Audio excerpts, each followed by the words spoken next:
नमस्कार दोस्तों, स्वागत है आपका UK education universe YouTube channel पे।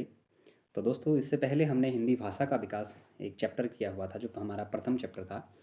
उसमें आप लोगों के कमेंट्स आए हुए थे कि आप लोगों ने टिप्पणी करी थी कि उस पे जो हमारी बोलियां हैं या फिर उत्तर प्रदेश से संबंधित जो बोलियां हैं उसकी वीडियो नहीं आई है। तो दोस्तों, उस वीडियो को हम आज लेकर आ रहे हैं।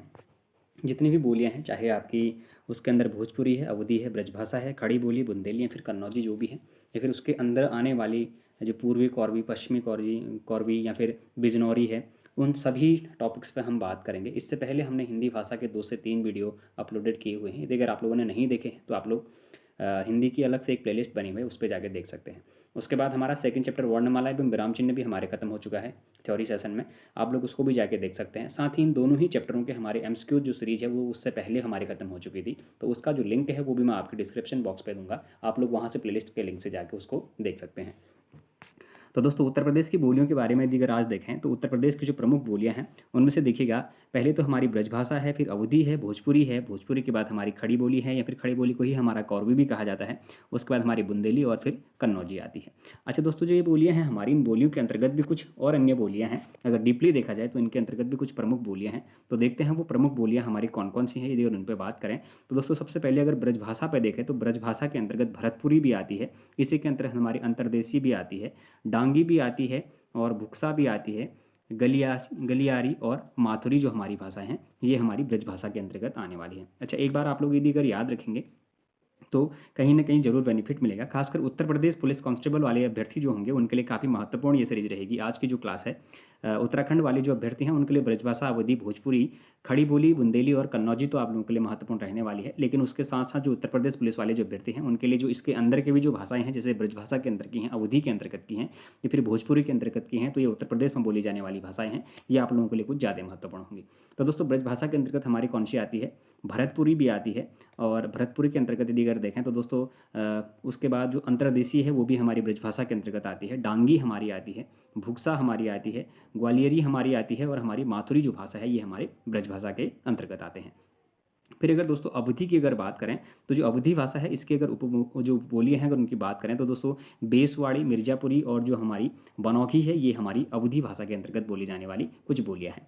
फिर देखिएगा, भोजपुरी की अगर बात करें तो दोस्तों, भोजपुरी हमारी गोरखपुरी के नाम से भी जानी जाती है। सोनपारी, मघेसी, सखरिया, सारन, छपरिया या फिर खारवाही के, ये अन्य इसकी भोजपुरी की बोलियां के अंतर्गत देखने को मिलती हैं। कौन कौन सी देखेंगे दोस्तों? गोरखपुरी देखिएगा, सोनपारी, मघेसी, सखरिया, सारन, छपरिया और हमारा खारवाही जो हमारी बोलियां हैं ये भोजपुरी के अंतर्गत बोली जाने वाली बोलियां हैं। अगर खड़ी बोली या फिर कौरवी की बात करें तो दोस्तों, कौरवी के अंतर्गत या फिर खड़ी बोली के अंतर्गत हमारी पूर्वी कौरवी आती है, पश्चिमी कौरवी आती है, बिजनौरी आती है और पहाड़ताली जो बोलियां हैं ये हमारी खड़ी बोली के अंतर्गत आने वाली बोलियां हैं। फिर देखिए, अगर बुंदेली की बात करें तो दोस्तों, बुंदेली के अंतर्गत जो बोली जाने वाली बोलियां हैं हमारी, वो राठौरी है, लोहाती है और वनाफरी है। वहीं कन्नौजी की बात करें तो दोस्तों, कन्नौजी की कोई ऐसी बोलियां देखने को नहीं मिलती हैं।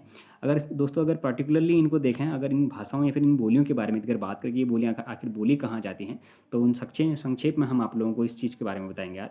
उत्तर प्रदेश में बोली जाने वाली बोली निम्न है। अच्छा, कौन कौन सी है दोस्तों? खड़ी बोली है, ब्रजभाषा है, अवधी है, भोजपुरी है, बुंदेली और कन्नौजी है। इन 6 भाषाओं का जिक्र मैं ऊपर भी आप लोगों से कर गया हूँ। इनके अंतर्गत भी कुछ बोलियां हैं वो भी हम आपको बता चुके हैं। फिर देखिएगा दोस्तों, अगर बात करें ब्रजभाषा की सबसे पहले, तो ब्रजभाषा का प्राचीन नाम सूरसैनी है। अच्छा दोस्तों, जो ब्रजभाषा है हमारी, इसका जो प्राचीन नाम है वो सूरसेन था। ब्रज शब्द का अर्थ है गौस्थली या फिर गौचारण स्थल। गौस्थली कहने का मतलब है जहाँ पर गायों का चरने का स्थल होता है, उसी को गौस्थली फिर गौचारण स्थल के नाम से भी जाना जाता है, अर्थात गाय का चरने का स्थान उसको कहा जाएगा।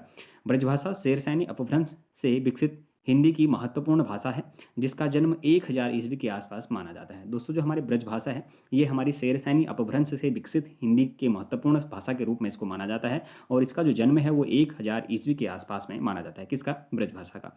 अगर फिर बात करेंगे मथुरा की, तो दोस्तों मथुरा और उसके आसपास के जो क्षेत्र हैं वहाँ पर ब्रजमंडल कहलाता है। मथुरा का जो आसपास का क्षेत्र है दोस्तों, उसको हमारा ब्रजमंडल के नाम से जाना जाता है, क्योंकि यह भाषा ब्रज क्षेत्र मथुरा के आसपास में बोली जाती है। अच्छा दोस्तों, ब्रज भाषा कहाँ पर बोली जाती है? तो मथुरा के आसपास में, इतना आप लोग याद रखेंगे। इसलिए इसे ब्रजभाषा कहते हैं। इसके अंतर्गत मथुरा, आगरा, अलीगढ़, धौलपुर, हाथरस, एटा, मैनपुरी, फिरोजाबाद, बरेली, बुलंदशहर, बदायूं आदि ब्रजभाषा क्षेत्र आते हैं। इस भाषा का केंद्र मथुरा एवं वृंदावन है। अगर दोस्तों अगर ब्रजभाषा का जो केंद्र है वो किसको माना गया है, तो मथुरा और वृंदावन को माना गया है। आप लोग इतना जरूर याद रखेंगे, बाकी आप लोगों के लिए महत्वपूर्ण नहीं भी रहेंगे, तो ये इतना जरूर याद रहेगा कि जो हमारी ब्रजभाषा है उसके केंद्र के रूप में किनके जाना जाता है, तो हम आप मथुरा और वृंदावन को जरूर याद रखेंगे। फिर देखिएगा ब्रजभाषा बोलने वालों की संख्या लगभग 3.5 करोड़ है। दोस्तों जो ब्रजभाषा बोलने वाले हमारे लोग हैं उनकी अगर बात करें कि उनकी संख्या कितनी है, तो 3.5 करोड़ उनकी संख्या बताई जा रही है। ब्रजभाषा की उपबोलियां हमारी भरतपुरी होती है, अंतर्देशीय या फिर अंतर्गदी होती है। भुक्सा, नैनीताल के तराई क्षेत्र में जो भाषा बोली जाती है उसी को हमारी भुक्सा कहा जाता है। अगर वहीं देखें तो दोस्तों डांगी हमारी बोली जाती है, माथुरी बोली जाती है, ग्वालियरी हमारी बोली जाती है। अगर देखिएगा तो ब्रजभाषा मध्यकाल की प्रमुख भाषा थी, अर्थात मध्यकाल में यह अपने स्वर्णिम शिखर का विराजमान थी। बोली के रूप में इसका साहित्य नहीं है, लेकिन भाषा के स्तर पर यह अत्यंत समृद्ध रही है। अच्छा दोस्तों, इसके साहित्य में इसका कोई खेल नहीं है कहता है, लेकिन भाषा के स्तर पर ये काफ़ी क्या रही है, समृद्ध रही है कहता है। ब्रजभाषा के अगर प्रमुख कवियों की यदि अगर हम बात करें तो दोस्तों देखिएगा, तुलसीदास, अष्टछाप के कवि कुंभन दास, सूरदास, कृष्णदास, परमानंद दास, गोविंद स्वामी, छत्ती स्वामी, नंद स्वामी, चतुर्भुज दास, रहीम बिहार, रसखान, चिंतामणि, मतीराम, भूषण देव, पद्माकर, जगन्नाथ, रत्नाकर, मीराबाई की ब्रजभाषा में राजस्थानी एवं खड़ी बोली में मिश्रण प्राप्त होता है। अच्छा दोस्तों, जो मीराबाई हैं उनकी जो ब्रजभाषा में और राजस्थानी एवं खड़ी बोली में मिश्रण मिलता है कहता है। घनानंद नाभादास हो गए हमारे, नरोत्तम दास हैं, केशवदास जी हैं, भारतेंदु हरिश्चंद्र, सत्यनारायण कविरत्न या फिर लल्लू लाल आदि जो हमारी व्यक्ति हैं दोस्तों, ये ब्रजभाषा के मुख्य कवि के रूप में भी जाने जाते हैं। फिर देखिएगा सूरसागर, उद्वत शतक, बिहारी सतसई इस भाषा की श्रेष्ठ कृतियां हैं। अच्छा दोस्तों, सूरसागर जैसे हमारी किसकी है, सूरदास जी की है, उद्वत शतक है, बिहारी सतसई है, ये क्या है, हमारी इस भाषा की श्रेष्ठ कृतियां हैं। अच्छा दोस्तों, अगर पूछा जाएगा कि ब्रज भाषा की श्रेष्ठ कृतियों के रूप में किसे जाना जाता है, तो सूरसागर है, उद्धव शतक है और बिहारी और सतसई आप लोग आंसर करेंगे। फिर देखिएगा ब्रजभाषा ओकार बहुलक भाषा है, अर्थात इसके अंत में ओ लग जाता है। अच्छा दोस्तों, जो ओकार बहुलक कहने का मतलब है, जब आप कोई शब्द का प्रयोग करते हैं तो उसके अंत में आपका क्या लगेगा, ओ लगेगा, यानी कि ओ शब्द आपको प्रतीत होगा, तो इसीलिए उसको ओकार बहुलक भाषा के नाम से भी जाना जाता है। अब देखिएगा, अगर विशेषताओं की बात करें तो दोस्तों ब्रजभाषा में ए, ओ और ऐ और औ करके बोले जाते हैं, जैसे ऊंधो, मैरो, तैरो, आयो आदि इस तरीके से जो ओ शब्द या फिर ऐ शब्द का प्रयोग किया जा रहा है दोस्तों, वो विशेषताओं के रूप में उसमें जाना गया है। फिर देखिएगा, ल और ड के स्थान पर र हो जाता है, जैसे झगड़ा को ये झगड़ो कहते हैं, और पीला को पीरो, और लड़का को लड़िका ये लोग वहाँ पर कहते हैं। फिर देखिएगा, व्याकरणिक स्तर पर लिंग रचना में पुल्लिंग से स्त्रीलिंग बनाने के लिए नी, इनी, इनी, आनी प्रत्यय लगाते हैं, जैसे जेठानी, ग्वालिनी ना, देवरानी, इस तरीके के जो शब्द का प्रयोग किया जाता है वो व्याकरण के स्तर पर लिंग की जो रचना है या फिर पुल्लिंग या स्त्रीलिंग बनाने के लिए इन शब्दों का प्रयोग किया जाता है, जैसे कि नी, इनी, इनी, आनी, इस तरीके के प्रत्यय लगेंगे दोस्तों। एक वचन से बहुलक बनाने के लिए ए या फिर अन प्रत्यय लगाते हैं। व के स्थान पर माँ हो जाता है, जैसे गांव की जगह पर गाम हो जाएगा, ठीक हो गया।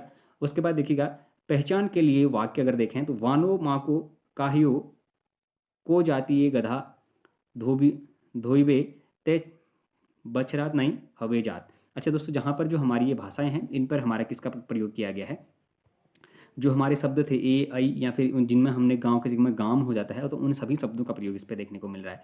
फिर देखिएगा, अगर भाषा अवधि की बात करें तो दोस्तों अवधि भाषा के अंतर्गत हमारी जो बोलियां हैं या फिर अवधि भाषा हमारी कहाँ पर बोली जाती है, तो आप लोग देखिएगा, अवधि का केंद्र हमारा अवध माना जाता है, ठीक हो गया।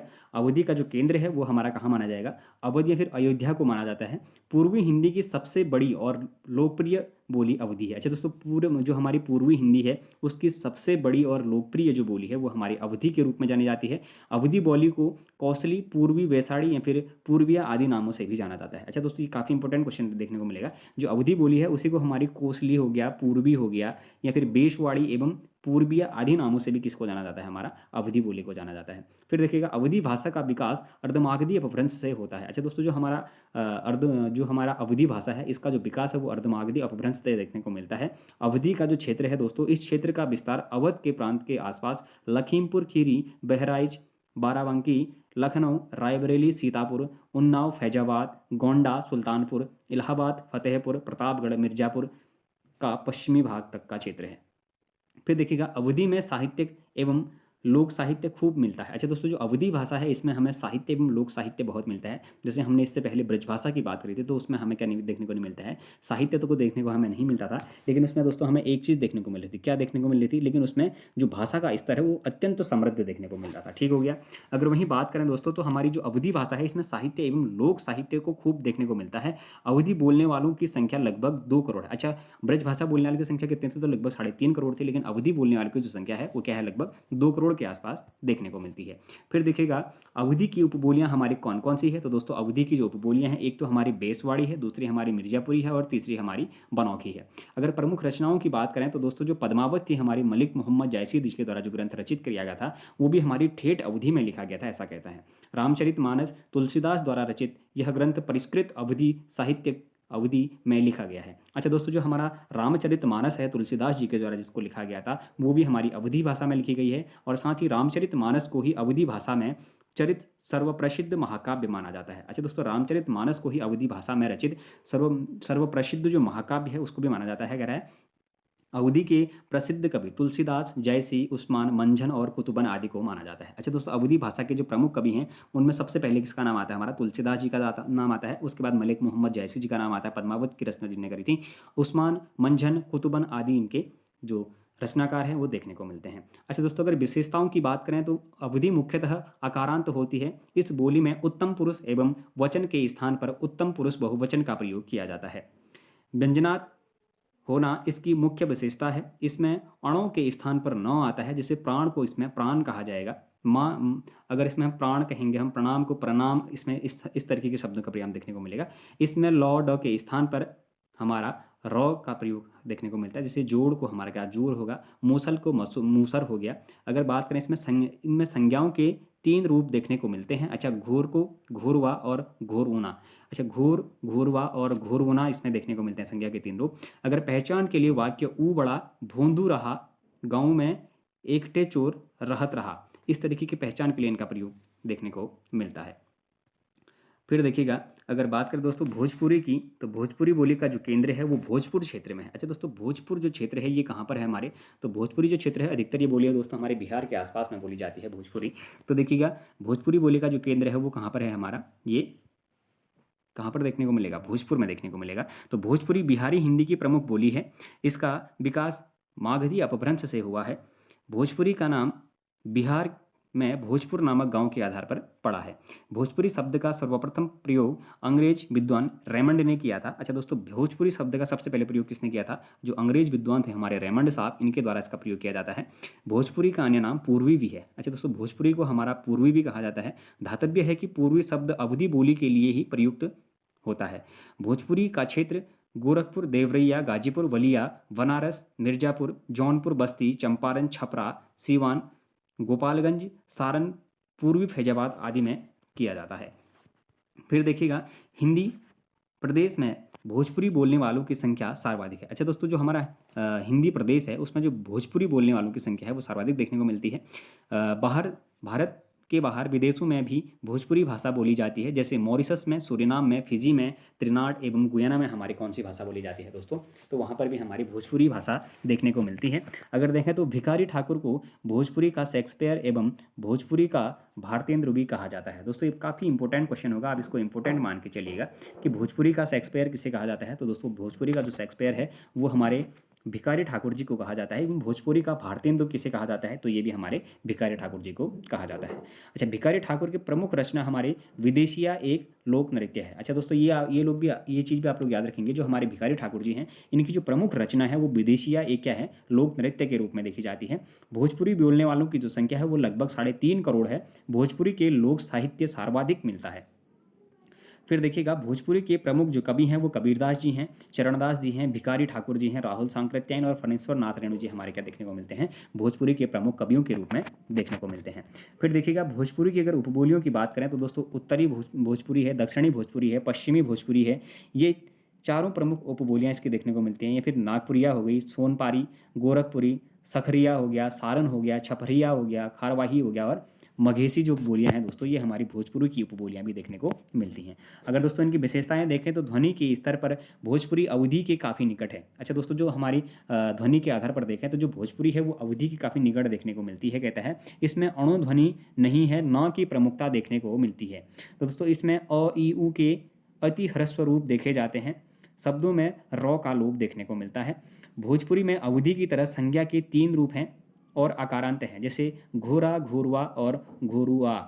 तो पहचान के लिए हम देखिल रहल बानी ऊ हमार के खेल ही ना देत रहत। ठीक हो गया, ये हमारी क्या होगी, इसके लिए एक एग्जाम्पल इस पे देखने को मिला था, पहचान के लिए वाक्य आप लोगों को देखने को मिला था। अच्छा दोस्तों, अगर खड़ी बोली की बात करें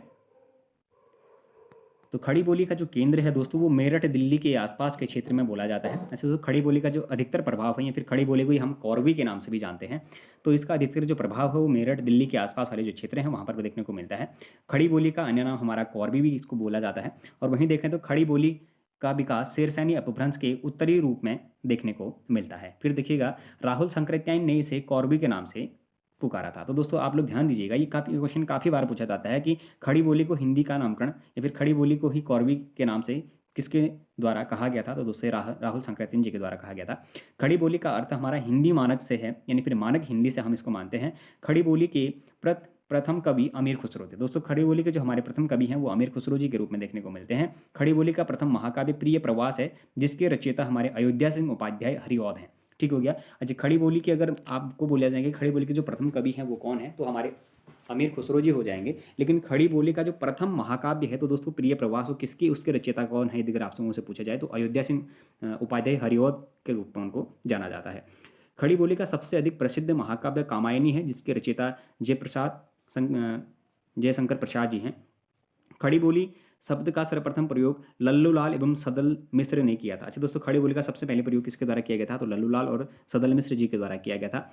अब्दुल हुक ने खड़ी बोली को गंवारू बताया। अच्छा दोस्तों, जो हमारा अब्दुल हक जी हैं, इन्होंने खड़ी बोली को हमारा क्या बताया, गंवारू बताया था। भारतेंद्र ने खड़ी बोली को परदेसी तथा गिलक्राइस्ट ने टंकसाली कहा था। अच्छा दोस्तों, भारतेंदु हरिश्चंद्र जी हैं, उन्होंने बोली को क्या, खड़ी बोली को क्या कहा था, इन्हें परदेसी तथा क्राइस्ट कहा था, लेकिन टंकसाली, और इन्हीं के द्वारा इनको टंकसाली भी कहा गया था। खड़ी बोली का जो क्षेत्र है वो खड़ी बोली का क्षेत्र उत्तर प्रदेश में रामपुर, हरिद्वार, मुरादाबाद, बिजनौर, मेरठ, गाजियाबाद, सहारनपुर, मुजफ्फरनगर का विस्तृत क्षेत्र है। खड़ी बोली बोलने वालों की संख्या लगभग 2 करोड़ है। विशेषताएं अगर देखें दोस्तों तो खड़ी बोली की ध्वनियाँ दीर्घ स्वरांत है। इसकी अन्य ध्वनियाँ मानक हिंदी की ध्वनियों के समान है। इसमें अणों के स्थान पर न का प्रयोग किया जाता है। खड़ी बोली में अंग्रेजी में आ ध्वनि को भी स्थान दिया गया है। दोस्तों जैसे प्रणाम हमारा था, तो प्रणाम को हम देखेंगे, प्राण को इसमें प्राण देखेंगे, इस तरीके से इसका प्रयोग किया जाता है कराए। अच्छा, खड़ी बोली की जो उपबोली है अगर उनके देखें दोस्तों, तो दोस्तों हमारी पूर्वी कौरवी होगी, पश्चिमी कौरवी होगी, और हमारी पहाड़ ताली और जो बिजनौरी बोली है ये हमारी खड़ी बोली की अन्य या फिर उपबोलियों के रूप में जानी जाती है। अगर फिर बुंदेली को देखें तो दोस्तों बुंदेलखंड क्षेत्र में बोली जाने वाली यह बोली बुंदेली कही जाती है। अच्छा, बुंदेलखंड दोस्तों अधिकतर अगर क्षेत्र देखा जाए तो बरेली वाला जो क्षेत्र था उसी को पहले बुंदेलखंड के नाम से जाना जाता था, तो उस क्षेत्र के आसपास में ये बोली अधिकतर बोली जाती है। तो बुंदेलखंड क्षेत्र में बोली जाने वाली बोली को बुंदेली कहा जाता है। इसका विकास शेरशानी अपभ्रंश से हुआ है। यह बोली ओकार बहुला बोलियों की श्रेणी में आती है। अच्छा दोस्तों, बुंदेली बोली का क्षेत्र अगर देखें तो उत्तर प्रदेश में यह बोली झांसी, उरई, जलौन, हमीरपुर, दतिया, बांदा के पश्चिमी क्षेत्र आदि जगहों में बोली जाती है।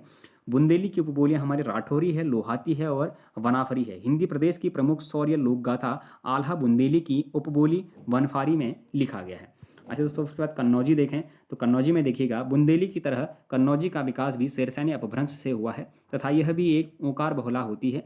कन्नौजी प्राचीन कान्यकुब्ज इसका मुख्य केंद्र है। अच्छा दोस्तों, जो प्राचीन कन्नौज को पहले कान्यकुब्ज के नाम से भी जाना जाता था, तो दोस्तों इसका जो मुख्य केंद्र है वो कन्नौज कान्यकुब्ज के नाम से या फिर केंद्र के रूप में जाना गया है। कन्नौजी का क्षेत्र उत्तर प्रदेश में यह बोली इटावा, पीलीभीत, फर्रुखाबाद, कानपुर, हरदोई, कन्नौज आदि जिलों में बोली जाती है। इसमें साहित्य रचना नगण्य है, यानी कि इसमें जो साहित्य रचना है दोस्तों नगण्य है। कहने का मतलब ये है कि बहुत कम देखने को इसमें मिलती हैं। तो दोस्तों ये हमारा जो हिंदी भाषा का विकास से संबंधित एक बोली और उपबोली वाला चैप्टर छूटा था, मैंने आप लोगों से बताया भी था। यदि अगर आप लोगों को ये क्वेश्चन भी या फिर ये जो टॉपिक्स हैं छूटे हुए इनको कराने हैं तो आप लोग मुझे जरूर मैसेज करें। तो आप लोगों ने मैसेज करे थे और उसके ही संबंध में मैंने आप लोगों को आज वीडियो बना के अपलोड कर दिया है। तो दोस्तों यदि अगर आप लोग फीडबैक देते रहेंगे तो हम भी प्रयास करेंगे कि निरंतर जिस तरीके से आप लोगों को वीडियोस चाहिए उस तरीके से हम आप लोगों को वीडियो प्रोवाइड करवा पाएँ। तो दोस्तों अगर आप लोगों को ये सीरीज़ पसंद आ रही हो तो आप लोग चैनल को ज़रूर सब्सक्राइब करें, अपने दोस्तों के साथ चैनल को ज़रूर शेयर करें, बाकी लाइक करें, कमेंट करें और बने रहिएगा UK education universe YouTube channel के साथ। धन्यवाद।